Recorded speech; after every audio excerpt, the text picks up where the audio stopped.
जय हिंद साथियों, एक बार फिर से आपका स्वागत है हमारे इस YouTube चैनल पर। आज हम इस वीडियो के माध्यम से चर्चा करने जा रहे हैं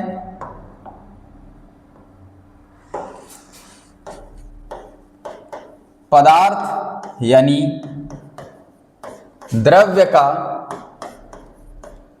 वर्गीकरण।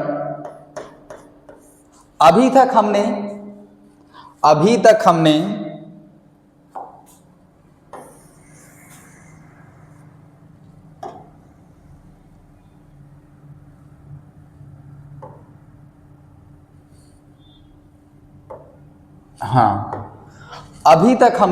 अध्ययन किया था पदार्थ का वर्गीकरण भौतिकी आधार पर, जिसके अंतर्गत हमने पदार्थ की अवस्थाओं का अध्ययन किया। आज हम अध्ययन करेंगे पदार्थ का वर्गीकरण रासायनिक आधार पर। भौतिकी आधार फिजिकली टाइप से फिजिकल बेस पर, फिजिकल बेस जैसे कि वातावरण में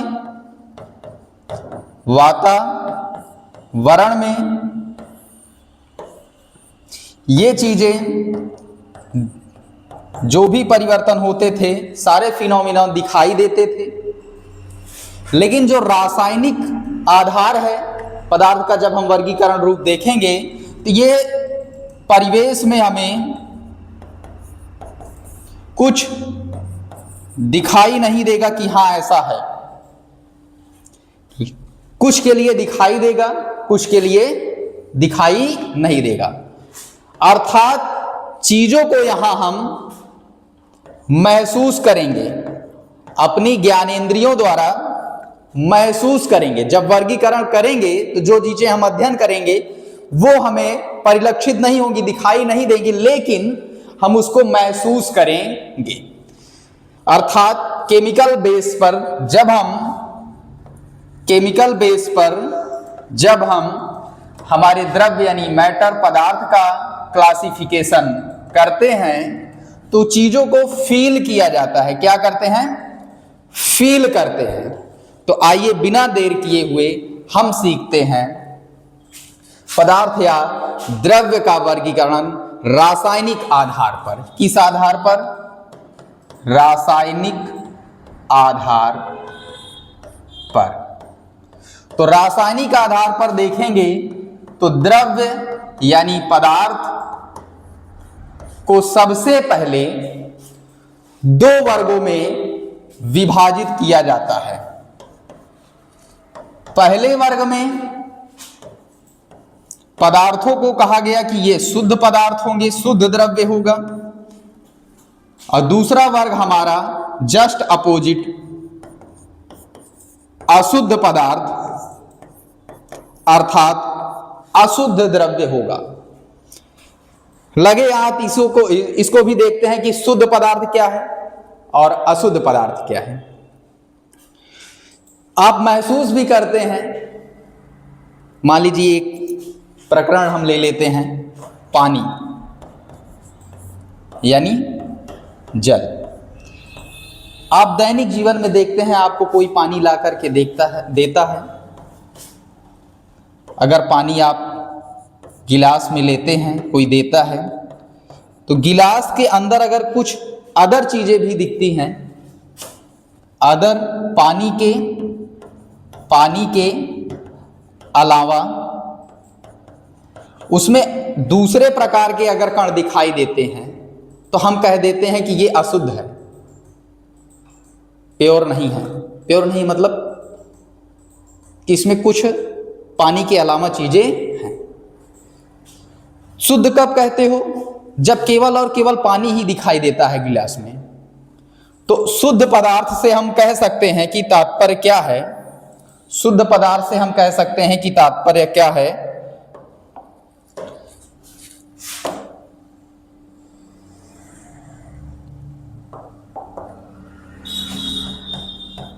जिसमें एक ही प्रकार के पदार्थ हों।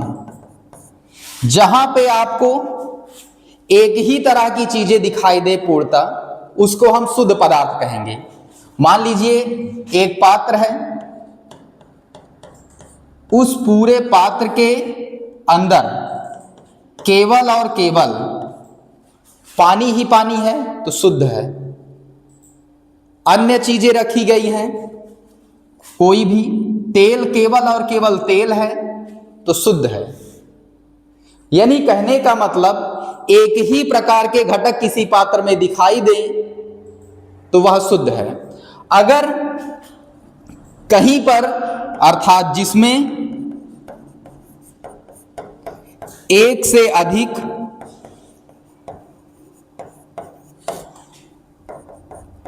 प्रकार के पदार्थ हो, पदार्थ से हमारा तात्पर्य है घटक,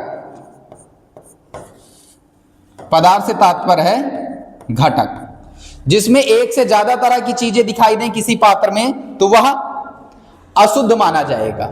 जैसे इसी पात्र में देखिए, इस पात्र में केवल और केवल क्या था? तेल था। तेल के साथ मान लीजिए धूल के कण आपको मिल गए तो अब तेल क्या हो जाएगा?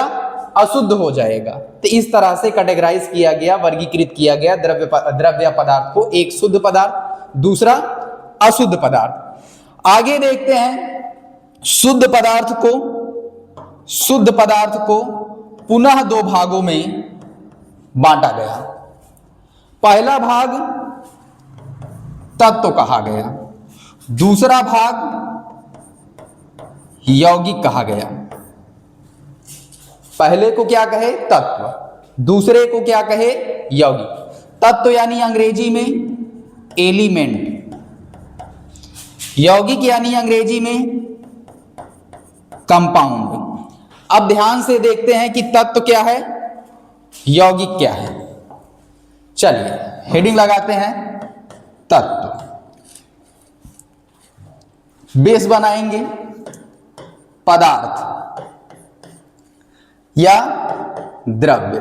हमने कहा था पदार्थ या द्रव्य छोटे छोटे कण से बना होता है जिनको अणु कहते हैं, अणु और छोटे छोटे कण से बना होता है जिन्हें परमाणु कहते हैं। इतनी बात समझ में आ गई? तो सब पदार्थ का सबसे सूक्ष्मतम कण क्या होता है? परमाणु। इतनी बात क्लियर है? तो आ जाते हैं यहां पर। तो तत्व क्या होगा? तो याद रखेंगे एक ही प्रकार के परमाणु, एक ही तरह के परमाणुओं को क्या कहेंगे? तत्व कहेंगे। जैसे ये इतना बड़ा सपोज कीजिए पदार्थ या द्रव्य है। अब तत्व किसकी कैटेगरी में आ रहा है? शुद्ध पदार्थ की कैटेगरी में। तो मान लीजिए कि यह आपका आयरन Fe यानी लोहा है। अब इस पूरे पदार्थ को छोटा छोटा तोड़ेंगे, छोटा छोटा तोड़ेंगे, छोटा छोटा तोड़ेंगे, अंततः हमको इस पदार्थ से क्या मिलेगा? परमाणु। तो जो तत्व है वो क्या है?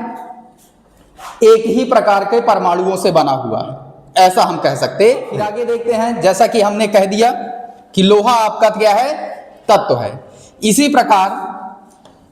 प्रकार अन्य भी आपको देखने को मिलेंगे, जैसे चांदी हुआ, सोना हुआ, ऑक्सीजन हुआ, ये सभी क्या हैं? तत्व की श्रेणी में आएंगे। अगर जहां पे मिलेंगे आपको केवल और केवल चांदी चांदी चांदी है, तत्व है। केवल सोना सोना सोना है, तत्व है। केवल पूरे पात्र में ऑक्सीजन ऑक्सीजन ऑक्सीजन है तो क्या है? वो तत्व है। अगर उसी को विभाजित करते जाए तो अंततः जब देखेंगे जो सबसे सूक्ष्मतम कण मिलेगा उसको हम परमाणु की संज्ञा देंगे। ये डिफरेंस हम कह सकते हैं मोटा मोटा। तो आगे देखते हैं इस तत्व को भी वर्गीकृत किया गया। जब तत्व को वर्गीकृत किया जाता है तो किसमें करते हैं, तो याद रखेंगे 3 भागों में करेंगे। एक हो जाएगा धातु जिसको हम मेटल कहेंगे, दूसरा हो जाएगा अधातु जिसको हम नॉन मेटल कहेंगे, तीसरा हो जाएगा उपधातु। आगे देखते हैं अब इसको कैसे हम वर्गीकृत करेंगे। तो हम सबसे पहले ध्यान देंगे चालकता के आधार पर करने की कोशिश करते हैं। किसके आधार पर, चालकता के आधार पर। जो धातु होगी उसमें से विद्युत पूरा फ्लो करेगी, प्रवाहित होगी, यानी ये चालक होते हैं। विद्युत का, ऊष्मा का, हीट का ये कंडक्ट करते हैं, एक सिरे से दूसरे सिरे तक ले जाते हैं। तो धातुएं क्या हो गई, विद्युत की, ऊष्मा की चालक हो गई। अधातु क्या होगी, ऐसा नहीं करेगी, विद्युत को, ऊष्मा को एक सिरे से दूसरे सिरे तक नहीं ले जाएगी। एक शब्द में कहें तो कुचालक हो जाएगा। और उपधातु इन दोनों के बीच का ना तो पूर्णतः चालक होगी, ना तो पूर्णतः कुचालक होगी, ना तो कंप्लीटली ले जाएगी एक सिरे से दूसरे सिरे तक, और ना ही, कहने का तात्पर्य यह है कि ना तो इसमें से बिजली कंप्लीटली बहेगी पूर्ण रूप से, जैसे मान लीजिए एक सिरा है, दूसरा सिरा, पूर्ण रूप से विद्युत का चालन नहीं करेगी, थोड़ा थोड़ा। तो इस तरह से हम कह सकते हैं कि ये दोनों के बीच का कहा जाएगा। पूरा बिजली बहे धातु, बिल्कुल ना बहे अधातु, थोड़ी का बहे जरा सा तो उपधातु हम कह सकते हैं। आगे ध्यान देते हैं, इसी क्रम में आप पढ़े होंगे धातु कठोर होती हैं, अधातु गैस के रूप में होती हैं। ये तो ना तो पूर्णतः ठोस होंगे, ना तो गैस के रूप में, भंगुरता का गुण थोड़ा बहुत कह सकते हैं लाते हैं। ये आपको जब हम धातु अधातु चैप्टर पढ़ाएंगे तो कंप्लीट रूप से वहां हम बताएंगे। रासायनिक तरीके से अगर देखा जाए धातु को, तो ये इलेक्ट्रॉन त्याग करती हैं। इलेक्ट्रॉन त्याग कर क्या बनाएंगी, धनायन बनाने की प्रवृत्ति रखती हैं। अगर कोई भी तत्व का परमाणु आप देखें, उसमें धनायन बनाने का गुण होगा तो धातु कह सकते हैं। इसका जस्ट अपोजिट, इलेक्ट्रॉन को ग्रहण होगा क्या बनता है, ऋणायन। ऋणायन बनाने की प्रवृत्ति होगी तो अधातु कहेंगे। न त्यागने न ग्रहण करने, दोनों के बीच का, तो उपधातु की संज्ञा हम दे देंगे। ये हो जाएगी मोटी मोटी बात। तत्व को वर्गीकृत करने के बाद हमें धातु, अधातु और उपधातु प्राप्त होता है। जो भी रासायनिक तरीके से अगर हम कहें तो जो भी तत्व इलेक्ट्रॉन त्याग कर धनायन बनाने की प्रवृत्ति रखते हैं धातु कहलाएंगे। इलेक्ट्रॉन ग्रहण करके ऋणायन बनाने की प्रवृत्ति रखते हैं अधातु कहलाएंगे। न त्यागने न ग्रहण करने, दोनों की प्रवृत्ति नहीं रखते हैं, बीच के होते हैं तो उपधातु कहे जाएंगे।